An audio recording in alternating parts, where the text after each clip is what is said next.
नमस्कार, मी आहे दीक्षा. पोजिशन तर भेटलं होतं आणि आता इंटिरियर वर्क करायचं होतं. आम्हाला पोजिशन भेटायच्या आधीपासूनच आम्ही सर्च करणं चालू होतं. खूपदा कोटेशन पण काढलं होतं. आम्ही आमच्या सोसायटीमध्ये जे आता आम्ही जिथे फ्लॅट घेतलेला आहे, तिथे आम्हाला पोजिशन भेटायच्या आधी एंट्रीच नव्हती.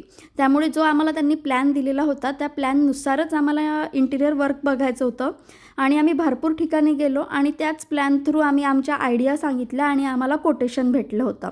इथे आधी एंट्री नाही दिल्यामुळे ते थोडं गडबड झाली. जेव्हा आम्ही पोजिशन भेटल्यानंतर तिथे बोलावलं, तेव्हा ते ॲक्च्युअल डिझाईन वेगळी निघत होती. म्हणजे जे कोटेशन आहे ते वेगळं निघत होतं आणि आधी आम्ही काढलं होतं ते वेगळं निघत होतं. खूप प्राईजमध्ये फरक झालेला होता. त्यानंतर नाही ह्यानं जेवढं आपल्याला गरज आहे तेवढंच वर्क करायचं होतं आणि साफसफाईलाही त्रास जाणार नाही त्याचं पण लक्ष ठेवायचं होतं. तर त्या गोष्टींनाच कंबाईन करून आम्ही भरपूर ठिकाणी गेलो आणि फ्लॅट भेटल्यानंतर भरपूर ठिकाणी दाखवलंसुद्धा आमचा फ्लॅट. त्यानुसार आम्ही फायनल केलं होतं इंटिरियर वर्कसाठी डिझायनर. बाय.